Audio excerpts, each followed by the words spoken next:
So we left off with Jesus feeding the 5,000 yesterday.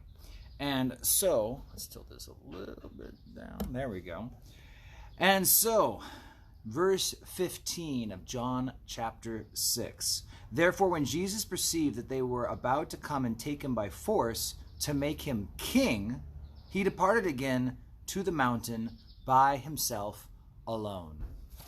So, we talked about this a little bit before, and we'll maybe save the big story for when we get there.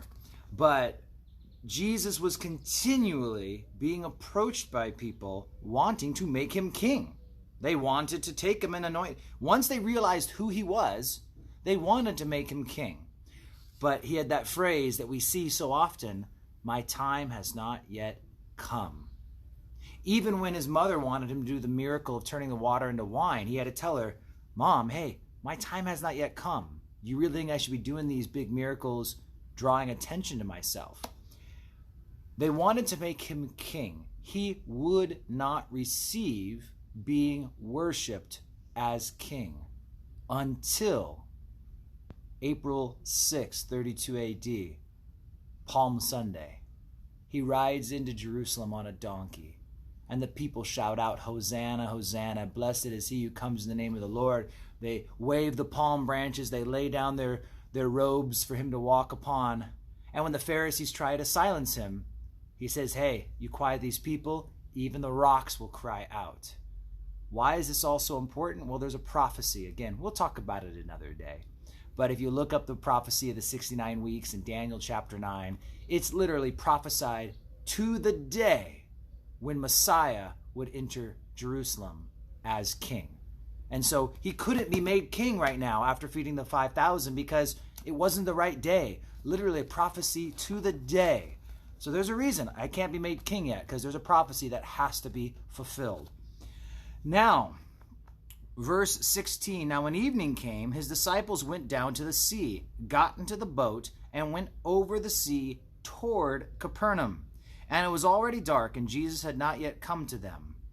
Then the sea arose because a great wind was blowing, so that they had rowed about 3 or 4 miles. They saw Jesus walking on the sea and drawing near the boat, and they were afraid. But he said to them, it is I, do not be afraid. Then they willingly received him into the boat, and immediately the boat was at the land where they were going.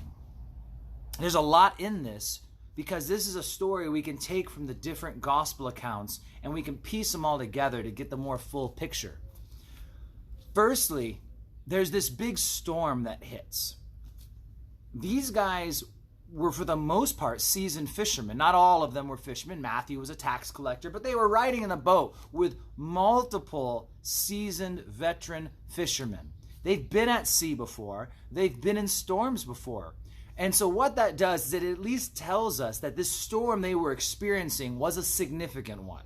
This wasn't a storm to be mocked at.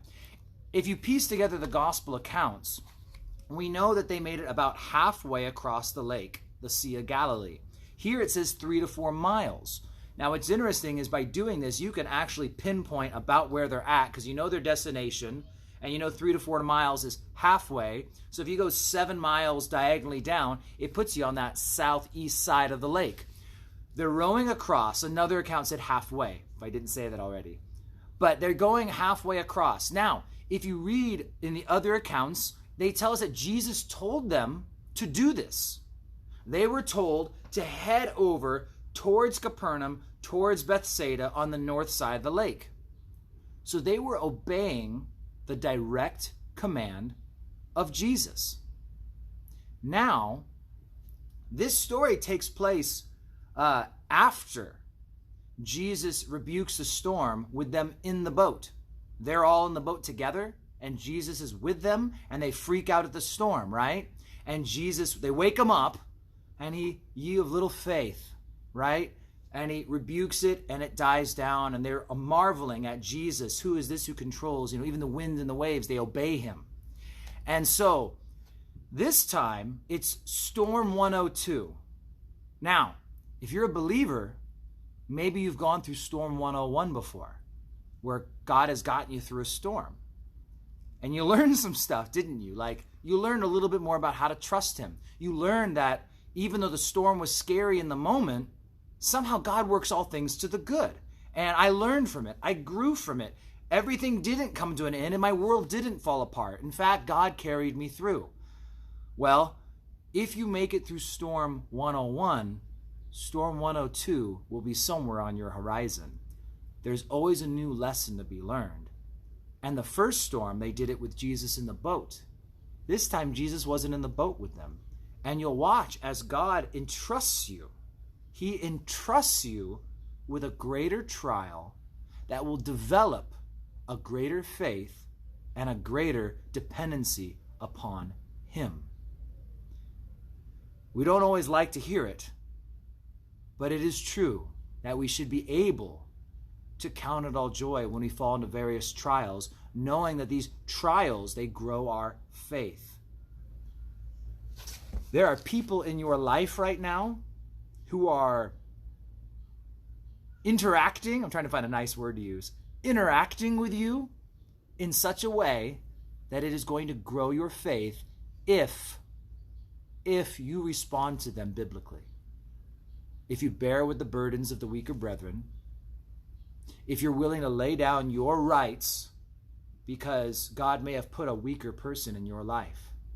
Sometimes they may think they're the stronger one, but often when they come demanding their rights and proclaiming their own self-righteousness, we realize, no, that's someone who just needs love and they need me to be there for them. I found one of those, Facebook does that whole, 1 year ago or 2 years ago, you posted this. And one of my posts, I was just trying to chew on it, was no one who's near to God can proclaim their own righteousness. Because if you are near the holy and righteous one, all it does is just makes you realize, like Isaiah, woe is me. I'm an unclean man with unclean lips. If you're next to a holy God, the closer you are, the more it shines a light on how unholy you are. And so we have to deal with people struggling. It's a struggle. They might not know it's a struggle, but a struggle with self-righteousness. People are struggling with fighting for their rights, demanding their way, wanting this and wanting that. And people need us, and God puts these people in our lives. There's all sorts of trials, and maybe your trial is totally different. Maybe you're going through a season of illness. Maybe you're going through a season with your spouse where things have just been tough, and God says, you're not perfect yet. And I can do a work in you to perfect you even more if you're willing to use these trials as seasons of growth. The disciples were not outside of the will of God. Know this, some trials or some storms, right? The storm are storms of correction. You have gotten off path. God will send a storm to correct you. But other storms are storms of instruction. Jesus said, get in the boat, sail across the sea. His disciples got in the boat, they sailed across the sea. It was nothing that they did wrong, but God sent a storm because he wanted to teach them something new. This time he walks out to them. He walks out on the water, and they call to him. Now it talks about how they thought it was a ghost, and then he shows up, and they invite him in. What blows my mind, I want to say it's Mark's gospel. I don't have my Bible with my cross notes in it, but it's in Mark's gospel, I believe. It could be Luke, where it says that Jesus would have walked past. He walking out on the water, and it says Jesus would have just walked past them and left them there in the boat. What's up with that? Well, because part of this lesson in Storm 102 was that Jesus is near them. He's approaching them in the trial, but maybe part of their lesson is I'm here and you're in a storm. Are you going to invite me in the boat? Because, I'll let you guys deal with. You're fishermen. This is what you do. You're Christians. You guys do this stuff. You handle trials. That's what Christians do. Now, if you want me to come in the boat with you, I'd gladly step in. But I want you to invite me into the boat. I'm not going to force my way in. If you want to struggle through your trials on your own, God will let you. So very often I wish God was not such a gentleman. I wish he'd force himself upon me. I really do. I'm so stubborn sometimes. Like, God, why don't you just like twist my arm and make me submit? And God's like, no, I want you to actually submit. If I twist your arm, you're not submitting. You know, it's like, I want you to choose. Invite me into the boat. Invite me in. And what's very cool, before they invite them in the boat, we have the account of Peter, who he asks, Jesus, you call me out on the water. And you know, maybe we'll save the in-deep teaching on that when we go through the gospel where that story is told. But I only commend Peter for that. Yes, he gets out on the water, and then he starts to look down, and he gets a little scared, and he falls in the water. And Jesus has to save him out of the water.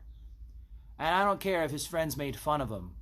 Man, Peter, remember when you went out there in the water, and then you stopped keeping your eyes on Jesus, and you fell in? But Peter could look back, and he said, you know, but I did go out on the water, didn't I?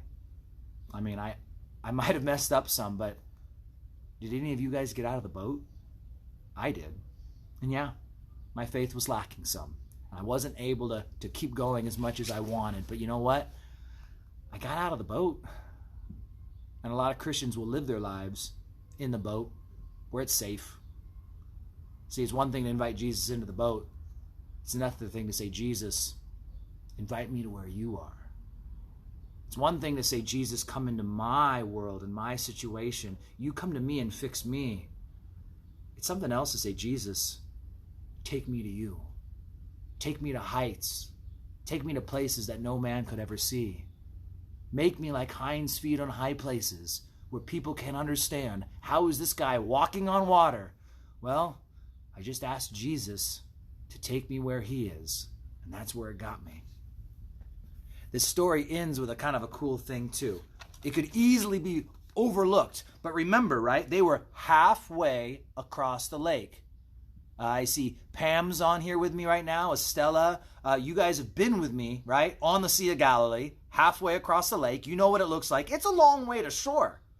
Verse 21, then they willingly received him into the boat, and immediately the boat was at land where they were going.